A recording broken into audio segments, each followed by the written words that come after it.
स्वागत करते हैं आपका। और आज जो फोकस होगा आपके चंद्र राशि में उन लोगों के ऊपर जो आईटी सेक्टर में, गवर्नमेंट सेक्टर में काम कर रहे हैं, खासकर जो लोग मल्टीनेशनल कंपनी में कार्य कर रहे हैं। मेरे पास बहुत सी लड़कियां और लड़के आते हैं, कहते हैं कि हम इस कंपनी में, जैसे इन्फोसिस हो गया, टीसीएस हो गया, विप्रो हो गया, महिंद्रा में कार्य कर रहे हैं बहुत टाइम से, और इस साल हमारा अप्रेजल लगना था लेकिन लग गया किसी और का।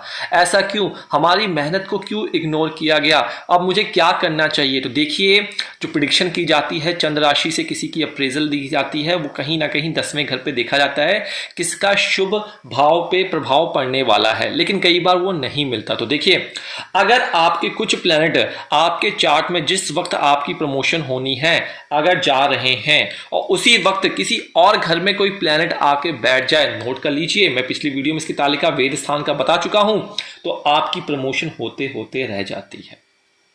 इस वीडियो को अंत तक देखिए, तभी ये वीडियो समझ में आएगी। और चैनल में पहली बार आए तो सब्सक्राइब, नोटिफिकेशन बेल ऑन और लाइक करना ना भूलिए। चलिए देखते हैं, अगर सूर्यदेव, मान लेते हैं सूर्यदेव आपके 10वें भाव में गोचर में आ रहे हैं, ठीक है, गोचर में आ रहे हैं और आपके अप्रेजल का टाइम है।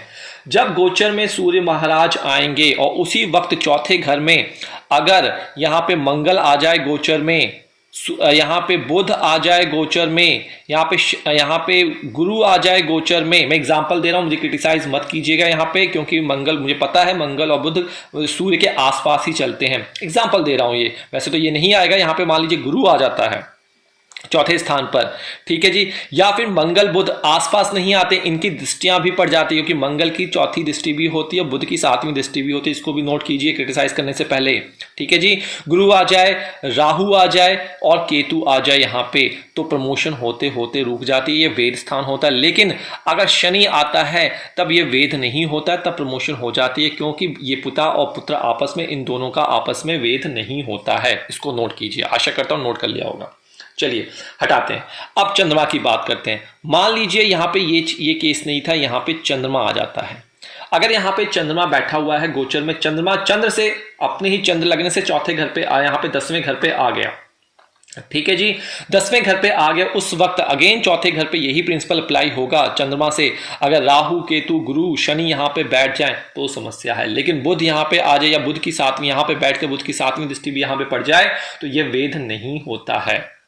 अगर दूसरे ग्रह बैठते हैं वेद होगा, प्रमोशन में प्रॉब्लम होगी, एंजाइटी स्ट्रेस आपका बढ़ता हुआ दिखेगा। नोट कर लिया इसे आपने? चलिए आगे बात करते हैं। इसी तरीके से आप सभी का इसी तरीके से नोट कर सकते हैं, मैं आपको तालिका यहां पे भी लिख दूंगा किसमें किसमें आ रहा है। मैं एक और एग्जांपल ले रहा हूं ताकि आपको समझ जाए। मान लीजिए गुरुदेव जो है आपके 10वें भाव में गोचर में आ गए, यहाँ पे कोई भी नंबर होता है, 1 नंबर लिखा हो सकता है, किसी का 12 नंबर लिखा हो सकता है, कोई भी असेंडेंट, कोई भी राशि यहां लिखी हो सकती है। गुरु गोचर में यहां से जा रहे हैं 10वें घर से, आपके चंद्र लग्न कुंडली से, ठीक है जी। उसी वक्त 10वें घर पर, उसी वक्त आपके 10वें पे जा रहे हैं और 9वें घर पर, उसी वक्त 9वें घर पे, इस वाले घर पे, क्योंकि ये आपके 10वें घर से गोचर कर रहे हैं, यहां पे शनि आ जाए, यहां पे बुध आ जाए, मंगल आ जाए, राहु आ जाए, केतु आ जाए, तो ये आपको रोक देंगे, ये वेद का नियम है, ये वेद कर देंगे, तो उस वक्त आपकी प्रमोशन जो है वो रुक जाएगी। प्रमोशन नहीं होती, प्रमोशन में बाधा आ जाता है, अप्रेजल रुक जाती है। यही समस्या है, आपको सिर्फ अपना चार्ट देखना है। अगर ऐसा कुछ हो रहा है और आपका अप्रेजल होने वाला है तो गुरु के बीज मंत्र का आप जाप करना है, ओम ग्राम ग्रीम ग्रोम सह गुरुवे नमः का जाप आपको करना है, तो ये गुरु आपकी समस्या का निदान करेगा। जो रूल मैंने आपको यहां बताया है वो सभी घरों में इसी प्रकार से अप्लाई होते हैं, सभी की एक तालिका, पिछली वीडियो में तालिका बना दी थी, इस वीडियो में भी मैं आपको तालिका वीडियो के अंत में दिखा दूंगा, आप उसको रख लीजिएगा। अभी भी पर्सनल कंसल्टेशन चाहिए तो आप हमारे डिस्क्रिप्शन बॉक्स को देख सकते हैं और हमारी वेबसाइट ऐप से संपर्क कर सकते हैं। फ्री एनालिसिस चाहिए तो इंस्टाग्राम पे अपने चार्ट, एक कोड शेयर करना पड़ेगा और एक क्वेश्चन ही आपको अलाउड होगा, जो कि आपको हमारी वेबसाइट और ऐप से वो कोड मिल जाएगा, ठीक है जी। अब मैं यहाँ पे तालिका बना दे रहा हूँ, इसको नोट कर लीजिए। देखिए मैंने यहाँ पे सूर्य का बता दिया, मंगल, अब मैं यहाँ पे नंबर लिख लेता हूँ, ठीक है, यहाँ पे मैंने मंगल लिख लिया, ठीक है, बुध लिख लिया, मैं 10वें घर की बात करूंगा, मंगल बुध हो गया, गुरु का मैंने बता दिया आपको, गुरु हो गया, शुक्रदेव हो गए यहाँ पे, शनिदेव हो गए यहाँ पे, राहु हो गए और केतु हो गए, ये सारे नंबर हमने यहाँ पे लिखे। देखिए आपने चंद्रमा का देख लिया है और सूरज का देख लिया है, यहाँ पे 10th हाउस लिख देता हूं मैं 10वें घर पे, ठीक है। मंगल से नंबर बता रहा हूं, अगर मंगल 10th हाउस में हो और मंगल से मंगल के साथ 10th हाउस में कोई और भी प्लैनेट आ जाए तो यहाँ पे वो वेद करेगा। बुध है, बुध अगर आपके 10वें घर में है और 8वें घर में कोई प्लैनेट आ जाए चंद्रमा को छोड़कर तो ये वेद करेगा।